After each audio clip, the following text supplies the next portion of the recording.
dinas atau Pemda untuk memfasilitasi untuk sosialisasi ke perguruan mereka. Berikutnya adalah pelatihan guru secara partisipatif menggunakan teknologi. Jadi banyak aktif dalam webinar dan segala macam. Berikutnya adalah melibatkan masyarakat melalui mitra pembangunan. Jadi di sini melibatkan masyarakat karena kalau nggak ada di dalam P5 itu bisa kita ambil sumber dari luar. Pertama kita gunakan LSN tentang pembuatan ONC itu kita ambil yang bermateri adalah dari luar.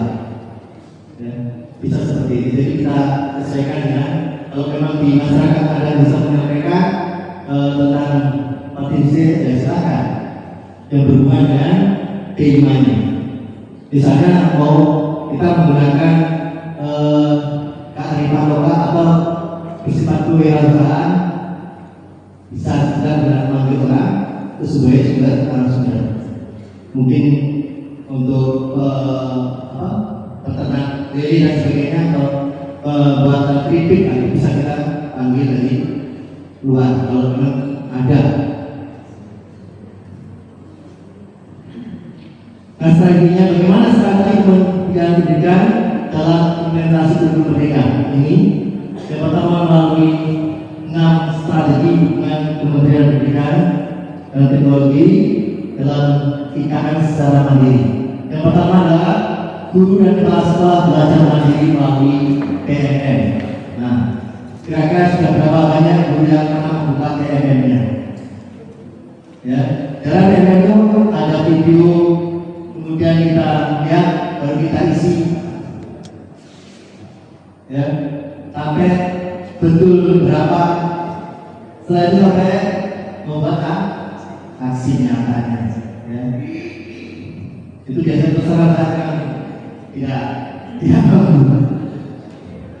Dua, guru dan kepala sekolah belajar kurikulum merdeka dengan mengikuti seri webinar. Jadi ada dua. Seri pertama mungkin pengenalan tentang sosialisasinya dan sebagainya. Sekarang banyak dalam bentuk YouTube pun ada, kita bisa melihat. Nah, nanti di dalam setelah itu kita berdiskusi dengan teman. Yang ketiga, guru dan kepala sekolah belajar kurikulum merdeka di dalam komunitas belajar. Ya, yang biasa disebut komul di grup gerak ada komul. Itu biasanya kalau kita isi kinerja. Nah, kalau biasanya berbagi begini nanti disertifikat dari ketua lombalnya. Jadi nanti diakui berapa nilainya, bisa 4, bisa 8. Kalau punya yang membagi bisa nilainya 8, yang peserta nilainya 4 seperti itu. Kemudian yang keempat, guru dan kepala sekolah belajar praktik baik melalui narasumber yang sudah direkomendasikan.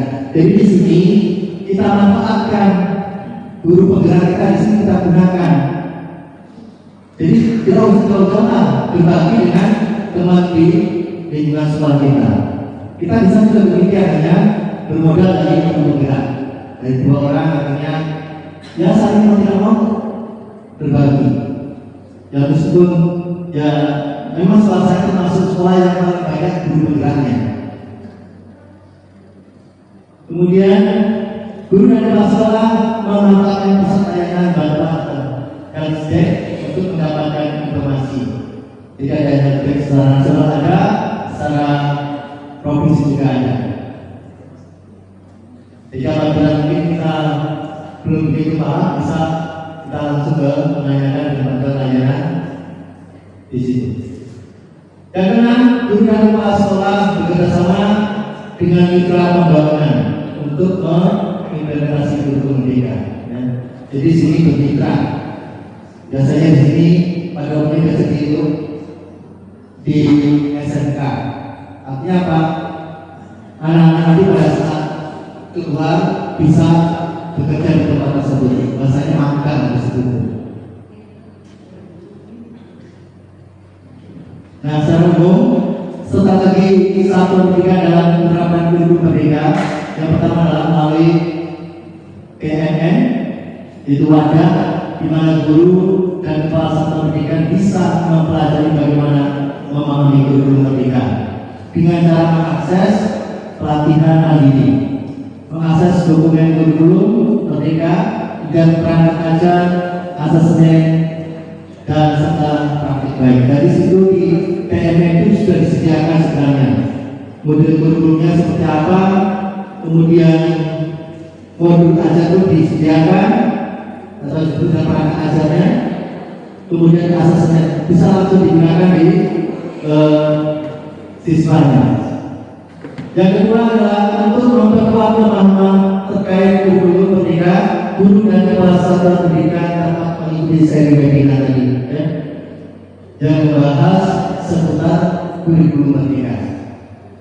Ini biasanya adalah itu webinarnya menyala orangnya pergi karena di depan laptop atau di depan HP. Yang ketiga, strategi komunitas belajar merupakan strategi yang memberdayakan dan mengembangkan ekosistem guru pada komunitas belajar. Guru dapat saling belajar, mengkonfirmasi pemahaman dan diskusi dari bahan PMM, webinar, dan panduan serta berbagi praktik baik. Jadi sini sahabat dan sangat mungkin yang sudah jadi guru penggerak berbagilah dengan teman-teman yang bukan guru penggerak. Tidak usah malu, ya. Artinya kita nggak ada. Jadi kita harus berpikir kita ini sudah tua, yang tidak perlu belajar seperti itu. Atau mungkin ada merasa senior, akhirnya tidak mau menerima masukan dari juniornya, tapi seperti itu. Jadi